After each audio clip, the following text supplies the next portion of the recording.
Welcome into another episode of Let's Be Clear. Today's guest, Brian Zimmerman, the CEO of the Cleveland Metroparks. Thanks for joining me. And just a reminder, if this is your first time, haven't tuned in a while, leave your questions in the comments section. I'm going to try to channel and funnel through some of them here on the iPad. We'll get as many in as we can for the time being. But let's start with this. Metroparks, it's spring. People are thinking about getting out and about. What's coming up this year that you're looking forward to? Well, right in our backdrop here, we're at Euclid Beach in fabulous city of Cleveland, and this pier project here we'll be dedicating in the first part of May, and we're really excited to have the community and all of the folks come out and really celebrate what I would call the historic part of this, the Humphreys Confectionery. You hear so many wonderful stories of people having their first date here. Yeah. And when you look at the work that our team has put together, the iron is really symbolic of the different eras that this park has really gone through, and the very last one as you get out is wonderful views into downtown, and we've got a host of other wonderful things going on, but this is a great backdrop here today. This is kind of a sneak peek, right? Because the ribbon cutting hasn't happened yet, so we're kind of giving some of the people watching this live stream maybe their first look at this project as it's close to completion. Well, this is really a nice tease to a lot of the work that's being done in the park, and there's been so many things that have come online over here. We've just most recently taken over Wildwood Concession, which is just down the way here, one of the great spots for people to put in their fishing boat. But the pier here is really something that the community really embraced, really wanted to see. The historic Euclid Beach group was part of it, and now to see it actually come to fruition, and we'll be dedicating it at the end of May. Since you've taken over, it's been, what, about 9 years now? 9 years. Expanded immensely. You've added a lot of acreage. We've had a lot of uptick in visitors coming to the Metroparks. What is your overall vision when you're planning this process out and you're looking through and trying to figure out exactly what the future for the Metroparks is and where it continues to grow and go? What's the staple for all that? Well, really, it's consistency and leadership. If we think back to our founder, William Stinchcomb, who created this wonderful boulevard system of parks, interconnected parks, the theme has really stayed tried and true, being only the sixth head of the agency in now 102 years. Consistent leadership has been a theme. Connectedness, inclusivity, bringing people to the parks has really been something that we've been core focused on. When you look at the trail and trail projects, and it's not always about land and land expansion, but it's about quality products being given back to the community. When I look at the work that our staff was able to put forward at Edgewater Beach in particular, really with the transition that worked with ODNR, the state government, the city government, I really believe that the community is the beneficiary of the hard work that this team has put forward. As we really kind of pivot into that next century of stewardship, we really look at how do we continue to bring more communities. Cuyahoga County's got 59 communities, which is somewhat challenging at times, but acting as a regional form of government really allows us the benefit of being able to work inside of these communities. We partner with a tremendous amount of them, bringing our park system to them, and now growing over to more than 23,600 acres. From the very first three in Rocky River, one of our most visited reservations, we're now over 18 million visitors, and this year we'll see 1.1 million visitors come into our world-class zoo. You mentioned Edgewater, the beach house, brand new, the concert series that's coming around this summer. What's next down there? A lot of people, I mean, they love the transformation that's happened down there. What's the 5-10 year plan? Anything in the works down there? You know what I can say about Edgewater and all of the parks in general, it's really found its paradigm. It's really been embraced by not only the community, but I would say families that used to go there generations ago. I see grandparents with their children and their grandchildren coming back. Edgewater Live was really kind of this rebirth of music. The theme of music has been involved in that park for most of its tenure, and it's really just nice to see it continue to grow. We've done some really neat events there. This year we'll be hosting the U.S. Amateur Mid-Am Championships from the USAT. We've hosted many events there. This year is going to be kind of one of those years where we're going to kind of let the park be the park. We've heard from a lot of visitors that they just want to be able to use the park, have access. We did a paving job to kind of recircle the front of it. It's got a very nice pier there. We really want people just to come down and enjoy the feel of Edgewater Beach, Euclid Beach, the work that we've done at East 55th. So it's really a neat opportunity for people to come down and see what it really has to offer. I want to jump online and get to some questions. And I got Brandon in Twinsburg wanting to know about the interconnected bike path and where that stands right now. Well, I can tell you from a big picture standpoint, one of the great regional collaborations is between all the park systems in the Cuyahoga Valley National Park, and it's really being led through the Park District's leadership, not only ours but all surrounding us. So Lake, Lorraine, Geauga, Medina, Summit counties, and the Cuyahoga Valley National Park. Really the long-term goal is how do we connect these park systems to each other. A great example, we're working over with our partners at Lake Metroparks to look at the opportunity to come off of River Road through Squires Castle to connect to their community, their system there. We've got a great connection down in Geauga that we've been working on. We just most recently picked up a piece of property that almost abuts to the Geauga Park District. We've already been connected through Summit and Medina. Certainly owning Hinckley Reservation has been one of those strong connections. We continue to look how we bring that back up into Valley Parkway. So I can tell you that we are putting a core focus in that second century of stewardship of how do we continue to put these things together. More in the city of Cleveland, we're partnering with the city of Cleveland and NOACA, one of the planning partners, of how do we bring a trail from the Morgana Run and Slavic Village into downtown. We're also starting to partner with other folks to look at the Green Ribbon Corridor that would go through Doan Brook. So there's a whole bunch of things that are really kind of in process in the future to make more connections and bring park and park access to our guests. Is that the one word?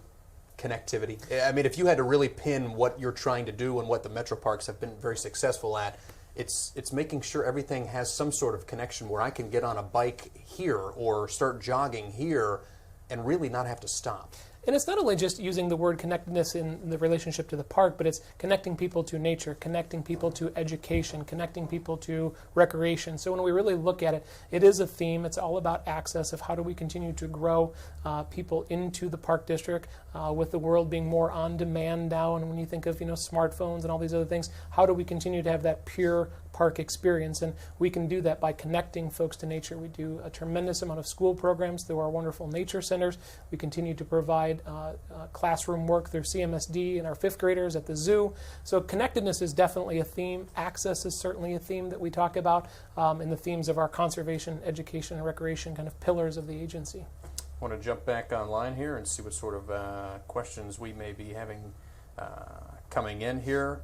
Somebody wants to know about the expansion. You continue to expand the Metroparks. Is there an ultimate goal there, an acreage that you want to hit, or is it just about connectivity, as we were talking about?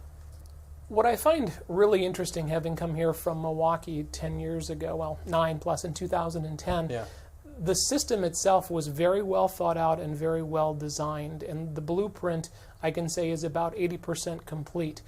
When I look at continued opportunities to preserve land, which is really what we're designed to do, we continue to look to find opportunities, and I would say Seneca Golf Course is a great opportunity. City of Cleveland owned it in 2011. It transferred over to Cleveland Metroparks. We've put almost $4 million into it, and we've seen continual growth in our leagues, and we continue to see more people coming out. So we were able to preserve more than 400 acres with the tree farm. So we find blocks of land that preserve wetlands, Category 2, Category 3 wetlands. We find ways to connect into, and a great example of that is the Tiger Trails, transportation investment generating economic recovery. Some of those are 0.1, 0.2 acres. They're really small, but they're really impactful. We've worked with our partners at RTA and Land Studio and Trust for Public Land of how do we continue to make those linear core connections, and then hopefully it spurs economic development.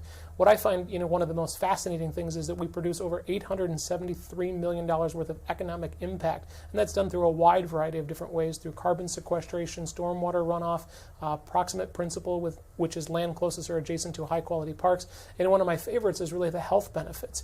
Having this park system and having people have access to it can lower your health care costs by $250 per year, and it's a tangible equation that people can see. And we saw people out here today jogging. We saw a kayaker go by. We saw bikers on our way in. And this park system really has the ability to help your well-being, and I think that's one of the undervalued things that this park system brings to the community.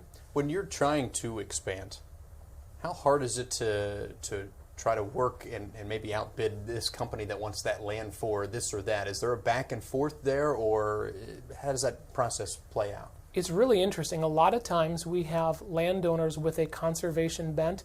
Most times they come to us first. and we are governed, again, by municipal code through the 1545. So we pay, we try to work out through appraised value. There's, normally a negotiation, but we have, certain areas that are priority corridors where we're trying to connect through.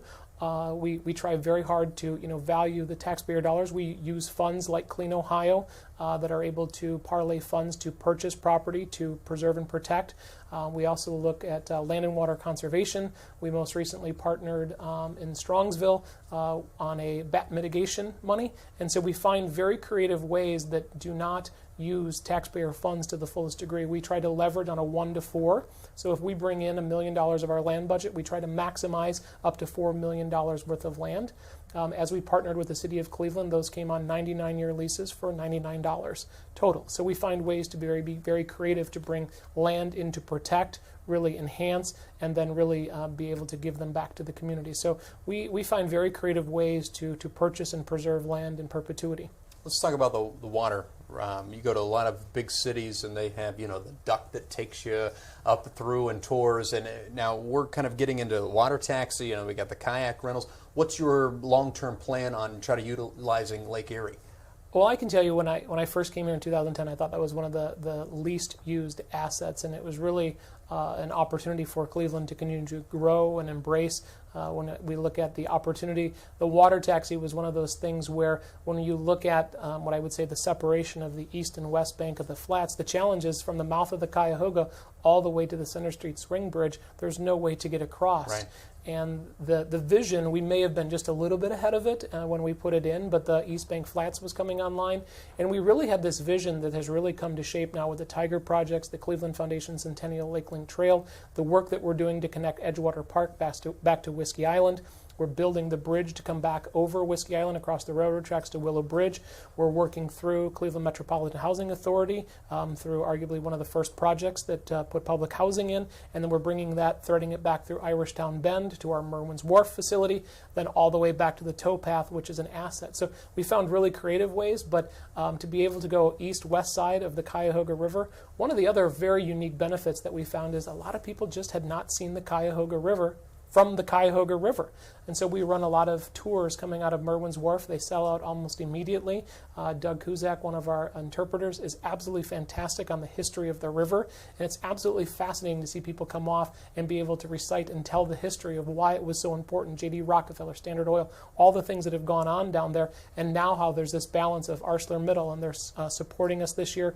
One of our strong partners celebrating the 50th anniversary of arguably the start of the Clean Water Act. It's a very unique opportunity to tell our story and our history here in Cuyahoga County. Jump back online here and see what sort of questions may be coming in. The city of Cleveland is often criticized for letting things fall into disrepair. How cooperative are they when the Metroparks is working on something like Edgewater or some of these connectivity projects?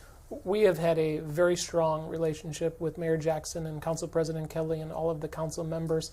It's a work in progress. It's a collaboration. They have been working with us for years. So think of Garfield Park. We think of the zoo. We think of Brookside Reservation. There have been a number of others to include now the lakefront.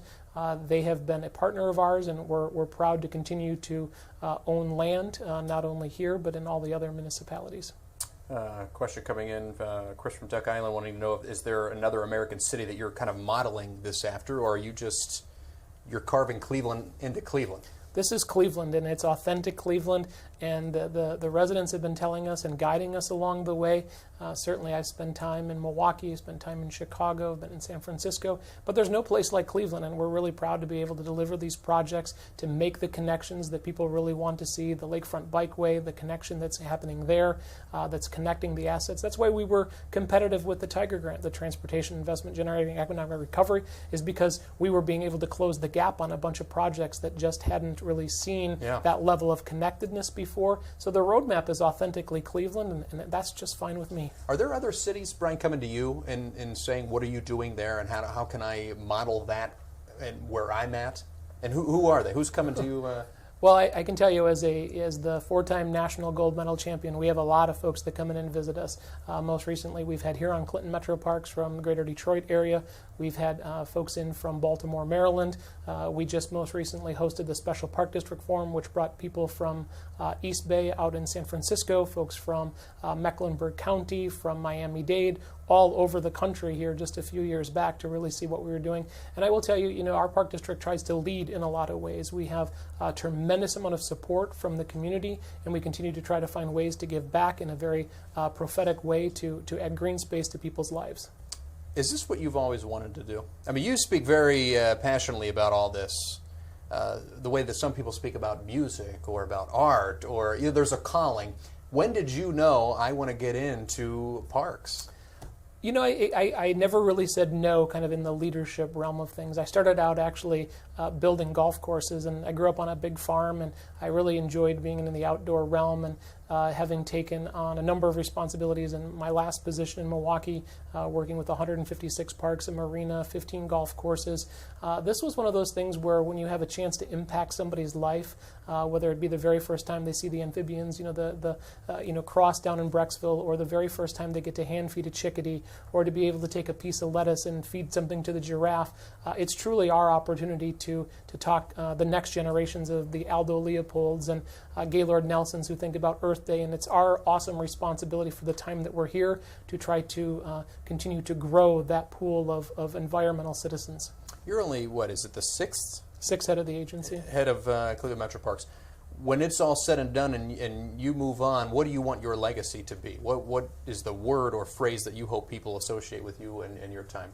Well, that our team brought passion and purpose. And to be very frank, as the leader, I can only do so many things. And I'm so proud of what this team has been able to put together, because we have taken on some very complex transactions, including the lakefront, including Acacia Country Club, converting that back to its natural state, working with our partners at West Green Conservancy in the city of Parma under Mayor DePiro and Mayor DeGeeter's leadership. We were able to partner with them to preserve 324 acres in the 10th largest city in the state of Ohio, and to know that we're continuing to connect that. I hope people believe that we brought passion and purpose to what we were doing. We worked hard for the taxpayers who support us. We worked hard for all of the citizens to grow from an education standpoint, to talk about the natural realm, and that we really lived up to our mission of protecting the land and really enhancing it. You've done a spectacular job in your tenure so far, and I don't think anybody would disagree with that. The one criticism that people say is the salary keeps going up. What do you say to critics that say that? I think it's always, I grew up very humbly on a farm in southern Wisconsin, and I always, my mantra was work harder than the next person next to you. And what I find very different about the role here at Metroparks is I was recruited from a national pool of over 60 people. I was not looking to move or come to Cleveland, and the only thing that we've done here is work very hard. We've worked very hard at the success. I'm not an elected official. I was hired for the profession and the professionalism that I bring to this agency, and the salary is one of those things where I think it's a conversation piece, and some would say I'm over, and some people I would say I'm under, and the reality is I'm here to do my job to the best of our ability and continue to lead this great park system. You got brought into Cleveland. Give me your perception before you got here and what it is now, because this is something that people talk about all the time. There's a reputation for Cleveland, and then the people that show up and go, oh, this isn't what I was told. Well, I can tell you I love it here in Cleveland. I couldn't imagine being anyplace else. It was a really different time in 2010. A lot of the areas had been hit by the mortgage foreclosure crisis. Yeah. I currently chair Cleveland Neighborhood Progress. I'm on Destination Cleveland's executive board. I really believe in what Clevelanders are trying to do. There's an authenticity here, and there's a little bit of a chip on your shoulder, which I think is good. It's well earned. But there are so many people trying to move the city forward, and the paradigm shift of what's been happening in Cleveland, from just even the transformation of the lakefront, what the Shoreway has meant to kind of that change. When I look at what the Haslams are trying to bring, what the Rocket Mortgage Fieldhouse has done, the Progressive Field, there are so many folks that are working at many different levels to make this community a better place to live, and we continue to do our part, and we'll continue to do our part going forward in the future. Jump back here online. What's up with the Burning River Fest in June? Is the city moving away from that image? It's something that's always going to be here, and I think it's one of those things where this community just owns what it is, and I think that's okay. The Burning River, with the support of Great Lakes Brewing, they have been fantastic. They're the ones who helped create it. When I say something, you own it. You own what it is. They have been so supportive through their funds that has been able to, what I would say, reinvigorate the Coast Guard station that had been long shuttered. Yeah. And it's part of the environmental movement. And honestly, we should be proud of that. We should be proud of the fact that we were able to pull away from that. We shouldn't be proud of what the history was of dumping. And certainly, Cleveland was not alone in that. Other big industrial cities had the same problem. It was just we were ones to respond, and the work that the area of concern is doing to delist the Cuyahoga River, where we're trying to get it better and healthier. Those things are all very positive for this community, and I think we need to just tell our story and be proud of it. Serves as a good reminder, too, right? Good reminder of what not to do. Favorite golf course? I would say Big Met. Yeah? Yeah. Why is that? I grew up in kind of the traditional world. Stanley Thompson, famed architect coming out of Canada, he did Sleepy Hollow, and certainly that's one of the premier facilities. Manakiki. I love Mastic for what it is, to know that people will play their first round of golf, or they'll maybe play with their father that maybe doesn't want to play 18 holes. I love Washington because it's the learning center, and you get to learn life skills, not from a computer, but from a real person. So we have so many very unique opportunities for people to get out and play golf, and it's one of the things that got me connected to nature. My grandfather was a dairy farmer. He got up every morning at 5 o'clock to milk the cows, and when he stopped farming, he didn't know what to do with himself, and so we would go out and play golf, and then we'd have to do some work picking rocks or pulling sweet corn cobs off. So we always were doing something, but we would get up early, and that was one of my first memories of being out on more of a public green space. What are some of the challenges with having your hand in so many pots? I mean, we're talking about golf courses. You mentioned Merwin's Wharf. You got a restaurant there. You're serving food. You have lakefront property. You have wildlife management. Some of the times there's a habitat there, or wetlands that you need to preserve. When you're spread all over like that, what are some of the challenges that come with that? Well, we've hired very good people, and the positive of what we're doing is that the platform was very well set when I came in 2010, and we continue to grow. And it is a challenge, but we've been able to hire experts, including Dr. Chris Kuhar. He'll be the new head of the American Zoological Society or the American Zoological Association. So we continue to find ways and people that are very professional in their roles and realms, and we continue to challenge ourselves from the natural resource side of things. I love it. I love being busy. I love it being dynamic.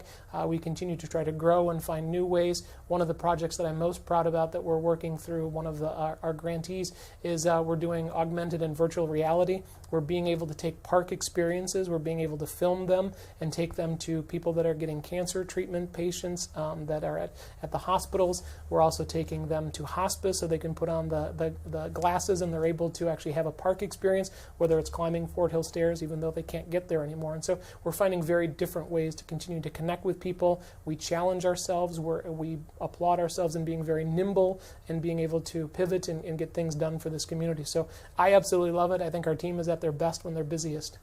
I want to jump back here online and get a couple more questions in here because I know we're running short on time here. Let's see. Let me pick a good one. Summer recreational programs. Some people are talking about the paddleboard, kayak rentals. Also, you mentioned before there's some things for kids. How about 18 months old? Well, 18. What do you have for the real young ones out there? So you have the fishing derbies, right, for the kids, but is there anything targeted for the really young kids? 18 months old. My son is now 16. He drives. 18 months old. They're crawling, walking. I would say, a great opportunity. Come out to the zoo. I would tell you the work that we're doing there. We're repaving. We're actually, transforming one of the more iconic facilities in Monkey Island. We're changing it into rhino habitat. We're also bringing forward a concept of a new gorilla exhibit that will be tied into our rainforest, our partners at the Zoo Society. So from the really young, but we really have something for all ages. And you mentioned stand-up paddleboarding, kayaking, whether it be our partners at 41 Degrees North in Rocky River or our own teams over at Edgewater.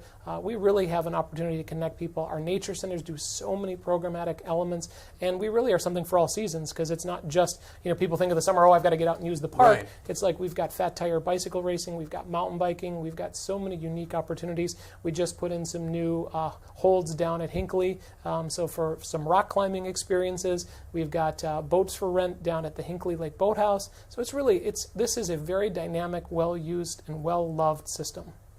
Couple Time for a couple more questions. Let's see. Someone's wanting to know, you guys considered arming or getting the CCW for some of the park rangers, and then that was dropped. Would that be something that came back up, or what was the thinking behind that? That's a really, I'm not exactly sure how it all got, portrayed, but really, so to be very frank, our rangers are a commissioned police force. They are CALEA accredited, Commission for Law Enforcement, so they've reached the highest standard. They are armed officers. Where we were talking about concealed carry is because we are a public facility, we have liquor license, there are certain laws that allow people to do certain things. It was an education. There was no intent that we were arming anybody other than our commissioned law enforcement officers. We do ALICE training. We've done ALICE training for so many different agencies here, including St. Joe's Academy, law firms downtown. We continue to look at the things that have happened throughout the country, and we really want our folks to be very clear as to what the law is, how the first, the amendments work, and really what our roles and responsibilities as an agency are to protect the safety of our guests. So it was really an education opportunity. It was nothing more than that. So our commissioned law enforcement officers already were carrying. They have full, powers of police authority, and it was an education opportunity for the rest of our staff, which we continue to educate folks on all different types of topics. Right. Okay. I think we got time for about one more, and I may just make it my own here.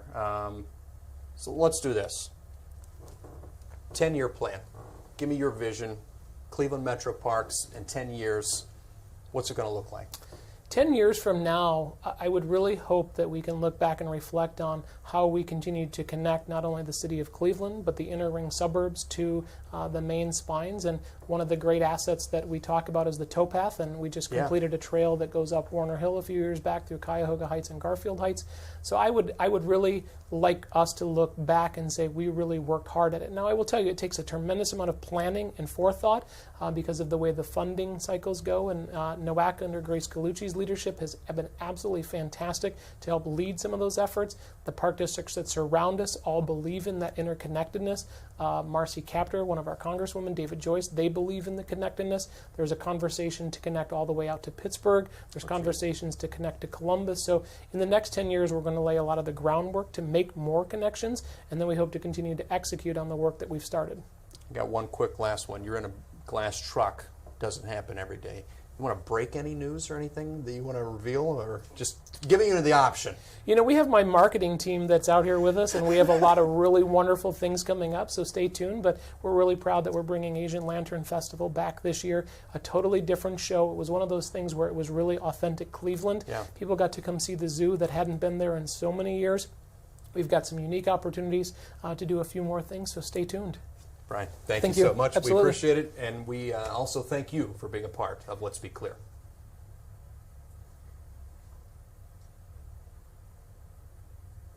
Perfect.